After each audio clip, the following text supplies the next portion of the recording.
चिलम का नशा या चरस का नशा या अन्य अन्य नशे, किसी को बहुत नशे ज़्यादा करता हो और कोई नशे से युक्त अगर व्यक्ति है, बहुत नशेला व्यक्ति है, बहुत नशे में डूबने वाला अगर कोई व्यक्ति है, तो शिव महापुराण की कथा तो यहाँ तक कहती है कि बेलपत्र के बीच वाले पत्ते पर, बेलपत्र के अगर बीच वाले पत्ते पर गौ माता का घृत, गाय के दूध से बना हुआ घी अगर बीच वाले पत्ते पर लगाकर शंकर भगवान को समर्पित करा जाए और वही पत्ते को उठाकर, उसी पत्ते को उठाकर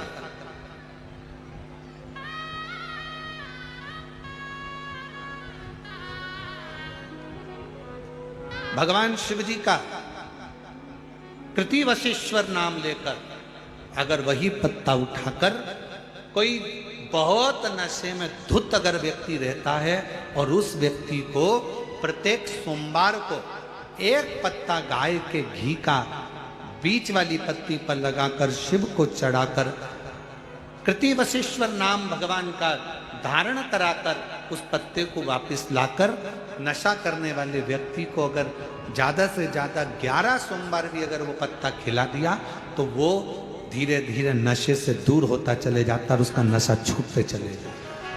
कहते हैं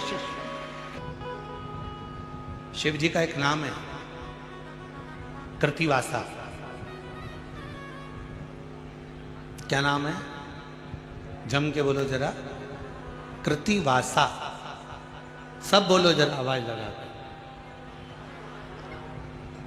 आवाज नहीं आई, जरा और दम के बोलो। कृतिवासा।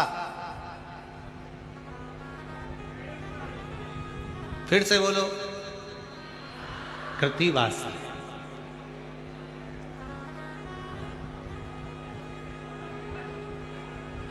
कब पड़ गया था भगवान शंकर का ये नाम?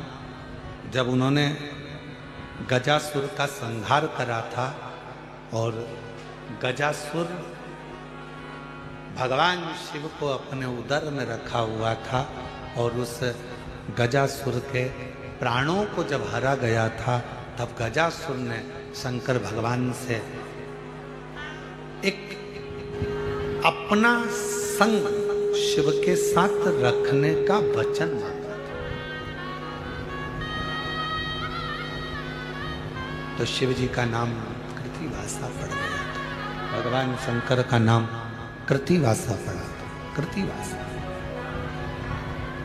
वापिस बोलिए, क्या नाम है? कृतिवासा। कभी आप लोग काशी जाएं तो विश्वनाथ मंदिर और महामृत्युंजय मंदिर, विश्वनाथ मंदिर और महामृत्युंजय मंदिर के बीच में कृतिवासेश्वर महादेव का मंदिर है। विश्वनाथ मंदिर और महामृत्युंजय मंदिर के बीच में कृतिवासेश्वर महादेव का मंदिर है। कृतिवासेश्वर। और हमारा निवेदन है, विश्वनाथ जी का जल, गंगा जी का जो भलकर विश्वनाथ जी को चढ़ाते हो और वो जल जहां बहकर आता है उसका थोड़ा सा भाग कोई ब्राह्मण देवता से कहकर विश्वनाथ जी का जल थोड़ा सा ले लीजिए और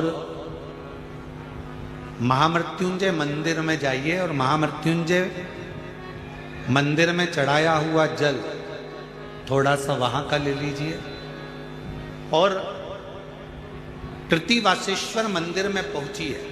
दोनों मंदिर के बीच में कृतिवासेश्वर मंदिर है, वहां पहुंचकर वहां का थोड़ा सा जल ले लीजिए। जो दिन रात नशे में अगर डूबा भी रहता है और उसके पूरे घर के लोगों ने उसको नशा मुक्ति केंद्र छोड़ दिया, दवाइयां दे दी, उसके बाद भी उसका नशा अगर नहीं छूट रहा है तो पहले विश्वनाथ जी का जल, महामृत्युंजय बाबा के मंदिर का जल, फिर कृतिवशेश्वर महादेव का जल लेकर उसको तीनों जगह का जल एक डब्बी में भरकर उस व्यक्ति को थोड़ा थोड़ा 7 दिन तक कृतिवशेश्वर महादेव का नाम लेकर पिलाना चालू करो।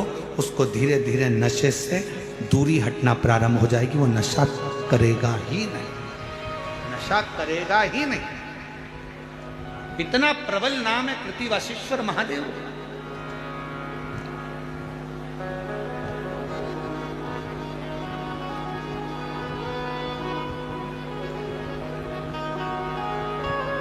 और ये बात हमने पहले भी अगर कथा में कही तो किसी ने लिखकर भेजा था, गुरुजी आखिर इस नाम में ऐसा क्या है?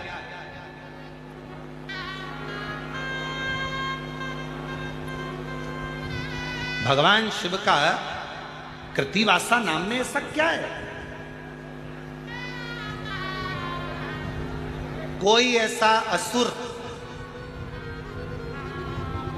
कोई ऐसा राक्षस पूरी दुनिया में, पूरे वेदों में, पूरे पुराणों में, पूरे शास्त्रों में ढूंढ कर बता दो जिस राक्षस के पेट में स्वयं भगवान बैठे।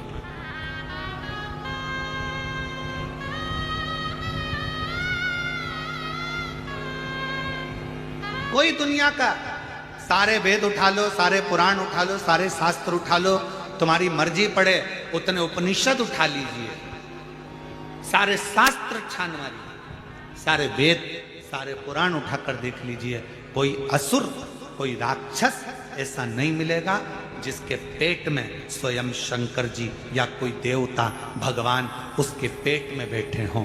केवल एक असुर था, महिषासुर का लड़का।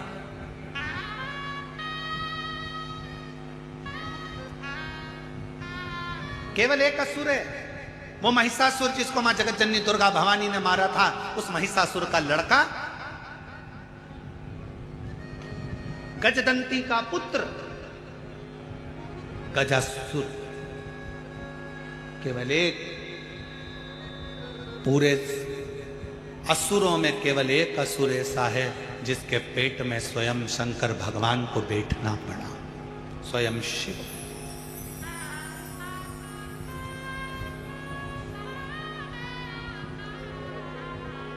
कितने ज्योतिर्लिंग होते हैं? जम के बोलो, जम के। आप लोगों की आवाज बहुत डाउन हो गई है क्या? कितने? 12। आप सही बोले तुम लोग। मेरे को लगता है तुम लोगों को नजर लग गई किसी। कितने ज्योतिर्लिंग होते हैं? 12। बस आप जो भी जवाब दो इतनी तेज देना हो।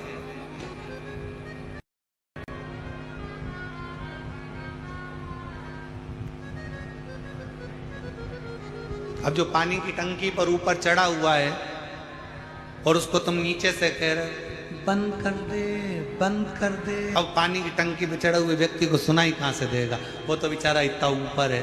अब तुम सब लोग इधर नीचे की ओर बैठे और हमें बिठा दिया पानी की टंकी के ऊपर, और ऊपर से तुम जवाब भी दे रहे तो इतना धीमा दे रहा है तो सुनाई नहीं दे। इसलिए जम के कितने ज्योतिर्लिंग? 12। पर स्कंद पुराण में, लिंग पुराण में, शिव महापुराण में 12 ज्योतिर्लिंग के अलावा भी कृतिवासेश्वर महादेव के शिवलिंग को भी ज्योतिर्लिंग ही कहा गया।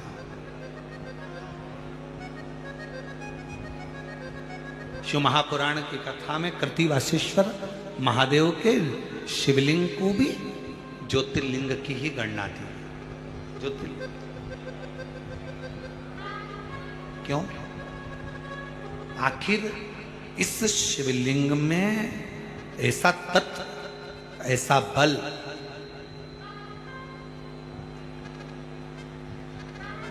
कैसे प्रकट हो सकता? कौन है गजासुर? महिषासुर का लड़का। महिषासुर की बहुत सारी धर्म पत्नियां थी, उसमें एक पत्नी थी गजदंती। गजदंती, उसके हाथी की तरह दांत थे। गजदंती बड़ी वीर थी, वो किसी से डरती नहीं थी।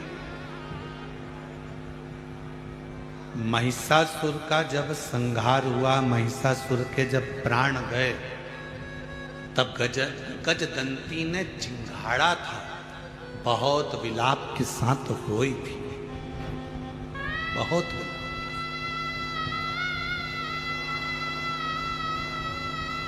महिषासुर की बहुत सारी धर्मपत्नी थी और बहुत सारी धर्मपत्नियों में केवल एक गजदंती ऐसी थी। सारी पत्नियां महिषासुर के मरने के बाद तुरंत चली गई थी, पर गजदंती, जिसको महिषासुर सही से देखता तक नहीं था, उसके दांत गज की तरह थे, पर उसने अपने पतिव्रता धर्म का पूर्ण पालन किया। गजदंती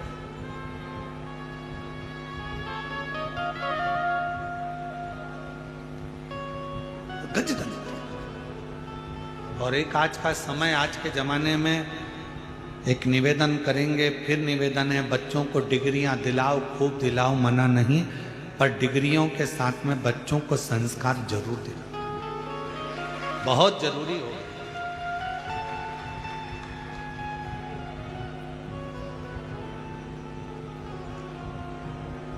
आज के जमाने में इतना विचित्र काम चल रहा है कि लड़का लड़की की शादी करने में भी 50 बार सोचना पड़ रहा है कि लड़की अच्छी है कि नहीं है, लड़का श्रेष्ठ है कि नहीं है, 50 बार सोचना पड़ता है। और अभी की हालत देखकर तो लोग, पहले वो कहते थे कि हम हनीमून पे जा रहे हैं, अब की चर्चा देखते हुए तो लोग हनीमून भी ना जाए। विचार करिए, जो आज की न्यूज़ चल रही है, आज का जो सोशल मीडिया बता रहा है, आज का अखबार जो बता रहा है, उसके अनुसार मालूम पड़े दोनों घूमने गए, पत्नी ने विचार करा, किसकी सुपारी दे दी, कब कौन को मार डाला, क्या भरोसा, बड़ा सोचना पड़ रहा है। इसलिए मेरी बहनों, मेरी जीजियों, मेरे जीजाओं, मेरी बेटियों, मेरे बेटाओं और मेरी माताओं, मेरे पिता तुल्य बुजुर्गों, मैं आपसे निवेदन करूंगा, अपने बच्चों को, अपने बेटियों को, अपने बेटों को डिग्री तुम कितनी भी ऊंची दिलाओ, पर एक संस्कार की डिग्री उसको जरूर देकर रखना कि अपने घर का ये संस्कार, अपने घर के संस्कारों से उसको जोड़ो, जोड़ना चाहिए, बहुत जोड़ो। और शंभु शरणे पड़ी, मांगू घड़ी रे घड़ी, दुख काटो दया करी दर्शन आपो। शंभु शरणे मांगू घड़ी रे घड़ी, दुख काटो दया करी दर्शन आपो। बहुत जरूरी है, आज के जमाने में संस्कार की बहुत जरूरत है।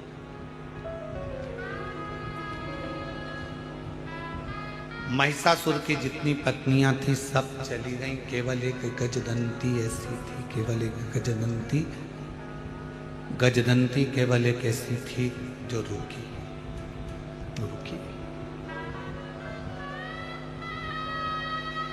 उसको नहीं मालूम था कि मैं गर्भ से हूं। पति महिषासुर के जाने के बाद गजदंती को मालूम पड़ा कि मेरा गर्भ है और मेरा पति चले गए।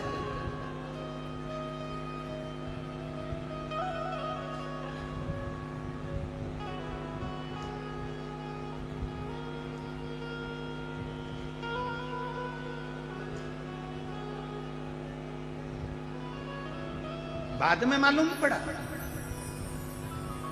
जैसे दधीची ऋषि के चले जाने के बाद सुवार्च को मालूम पड़ा था, दधीची ऋषि की पत्नी को मालूम पड़ा था कि मेरा गर्भ है, मेरा गर्भ है, गर्भ में बच्चा है और मेरा पति चले गया।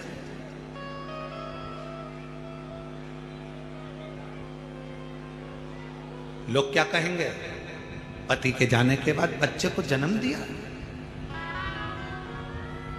तो दधीची ऋषि की पत्नी ने क्या करा था, 2 पत्थर लेकर अपने गर्भ पर मारना प्रारंभ करा था। पीपल के पेड़ के नीचे गर्भ प्रसव हो गया था। उस गर्भ को पीपल के पेड़ की एक कोटर में रख दिया गया था और उस गर्भ बच्चे की रक्षा करने वाला कोई नहीं था, केवल एक कालाधिपति महाकाल मेरा शंकर, मेरा शिव, मेरा उघड़दानी शंकर, मेरे शिव। बच्चा पीपल की कोटर में रहकर बड़ा हुआ तो उसका नाम पिपलाद हुआ।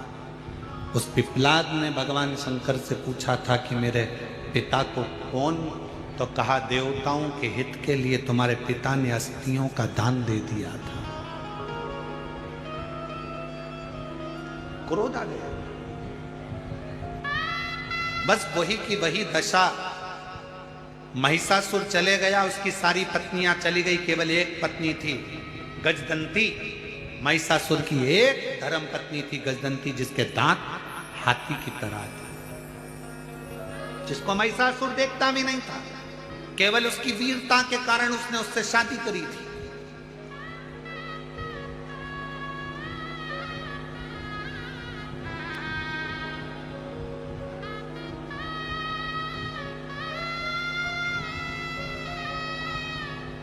और ये दुनिया की चमक में जो व्यक्ति रहता है, वो चमक वाले तुरंत साथ छोड़ देते, तुरंत।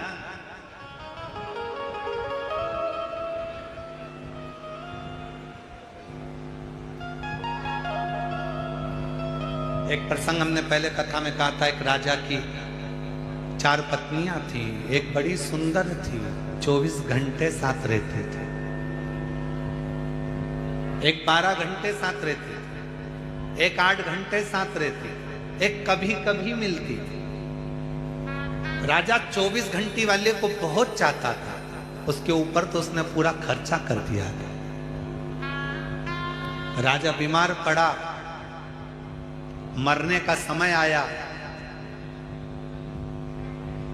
राजा के सामने स्वयं इंद्र आकर खड़े हो गए। राजा से कहा कि तुमने बहुत अच्छा कार्य करा है, इसलिए तुम्हारे प्राण तो जा रहे हैं, पर तुमको एक ऑप्शंस दिया जा रहा है कि तुम अपनी सेवा के लिए तुम्हारे साथ अपनी एक पत्नी को ले जा सकते हो।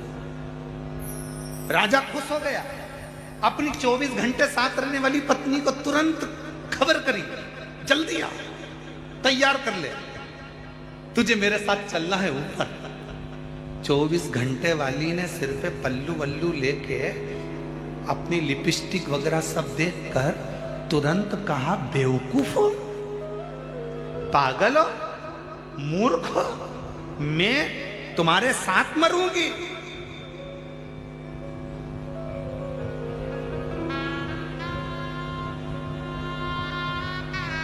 I hate you.